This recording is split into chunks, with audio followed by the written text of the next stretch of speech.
Le sens de la vie. Le principe premier de toute entité vivante, animale ou végétale, c'est la reproduction de l'espèce. Son but ultime, c'est la vie elle-même ainsi que sa qualité, ce qui est déjà considérable en soi, mais l'humain, de par sa culture, ne se limite pas à ses réalités instinctives primaires. Non, il lui faut trouver un sens à cette vie, une transcendance qui le sécurise et le rassure. Ainsi, celui ou celle qui n'a jamais philosophé sur le sens de la vie ne pourrait, selon moi, prétendre au titre de philosophe. Alors, je tente une plongée au cœur même du sujet. D'entrée de jeu, on pourrait toujours avancer l'hypothèse que le sens de la vie est une notion abstraite inventée par l'homme pour l'aider à assumer son existence. Comme de nombreuses personnes l'ont déjà fait avant moi, après maintes réflexions sur le sens de l'existence, j'arrive à cette conclusion que la vie est absurde, qu'elle n'a pas vraiment de sens et qu'elle ne vaut peut-être pas la peine d'être vécue. Par conséquent, j'ai le choix de l'accepter telle qu'elle est, de l'assumer ou encore de la rejeter. Mais comme je n'ai pas le courage de mettre fin à mes jours, qu'est-ce que je fais ? Je ne peux tout de même pas brailler sur mon sort jusqu'à la fin de mes jours. Il me faut donc trouver une alternative, une solution, en supposant bien sûr qu'une telle solution puisse exister. Pour combler ce vide existentiel, qui n'est pas des plus sécurisants, je pourrais toujours me réfugier dans la spiritualité religieuse pour y puiser quelques éléments qui pourraient donner du sens à ma vie. Mais ça ne m'intéresse pas vraiment, car j'ai déjà goûté à cette médecine de sorcier qui ne fait qu'entretenir les illusions et les faux espoirs. Alors peut-être pourrais-je m'élever au niveau du scientiste et m'identifier à une parcelle d'énergie universelle indispensable à l'évolution du grand mouvement de l'univers. Cette alternative ne pourrait être soutenue bien longtemps puisqu'elle fléchirait sous le poids du libre examen, c'est-à-dire de ma pensée rationnelle ou de mon esprit critique qui remet tout en question, y compris mes faibles convictions personnelles. En fait, je me considère comme étant un sceptique qui s'accorde le bénéfice du doute.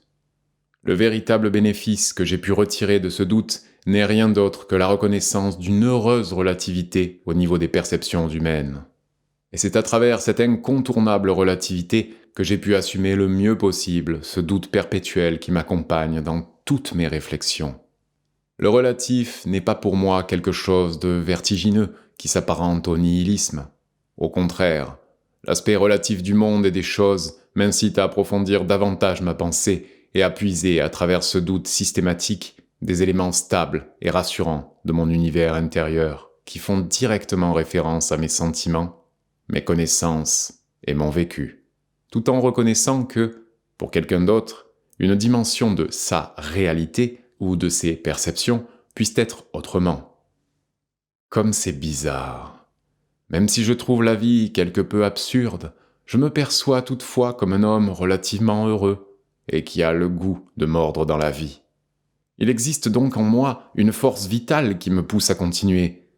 Mais quelle est cette puissance qui fait que, même si je considère absurde le fait d'exister, j'ai toujours le désir de poursuivre l'aventure ? À mon avis, l'explication la plus pertinente ne peut être que l'instinct de conservation propre à toutes les espèces. Et si cet instinct de survie n'existait pas, je ne serais certes pas là pour en témoigner, ni vous non plus pour me lire présentement. Toutefois, cet instinct de survie peut, à lui seul, générer ce que nous pourrions considérer comme étant un élément qui pourrait vraiment donner du sens à notre vie. Partant d'une approche purement rationnelle, on constate que l'existence humaine se résume ainsi. On arrive au monde, on s'occupe pour un certain temps, études, travail, loisirs, et puis on quitte ce monde pour l'éternité. Si l'on fait preuve d'honnêteté intellectuelle, force est de reconnaître que la vie, par elle-même, ne représente pour le vivant aucune finalité transcendante, aucune utilité perceptible. Le phénomène nous apparaît sous un aspect plutôt banal, puisque, a priori, la vie ne semble vraiment pas avoir de sens, même si l'espèce humaine présente des capacités cognitives remarquables. Mais justement, c'est à la raison humaine qu'il revient de trouver un sens à la vie. Le fait qu'un individu ressent le besoin de savoir si la vie a un sens, c'est qu'il possède la faculté de projeter sa pensée vers le futur, contrairement aux animaux dits inférieurs. L'être humain est le seul parmi les autres espèces à savoir qu'il va mourir un jour. C'est ce qui fait toute la différence de par cette faculté de perception sensorielle de l'espace-temps. Cette caractéristique propre à l'intelligence humaine est le résultat d'une singulière évolution du cerveau au cours de l'évolution, ce qui lui donne la capacité de choisir sa raison d'exister. Et pouvoir choisir, ce n'est pas rien. En effet, le sens de la vie n'est pas inné, il faut l'inventer, le découvrir pour soi-même à partir de ce que l'on est, de ce que nous désirons être. Cela est très important de trouver un sens à notre vie, même si parfois ce cheminement intérieur est difficile. Un individu qui n'aurait pas réussi à intégrer en lui la moindre lueur de sens ne pourrait survivre. Le sens de la vie n'est pas non plus étranger à l'espoir, car sans lui, l'existence humaine deviendrait insupportable. Le seul fait d'espérer que quelque chose de nouveau, de gratifiant, d'agréable puisse se produire dans notre vie, cela est suffisant pour s'accrocher à cette vie. En conclusion, il ne faut surtout pas attendre de l'extérieur un sens à notre vie.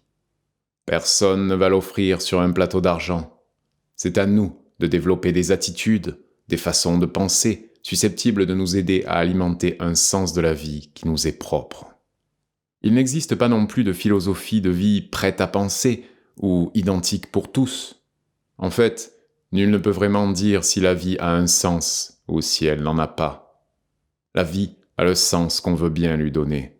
C'est donc à chacun de le découvrir pour lui-même, au plus profond de son être, et de l'entretenir tout au long de son existence.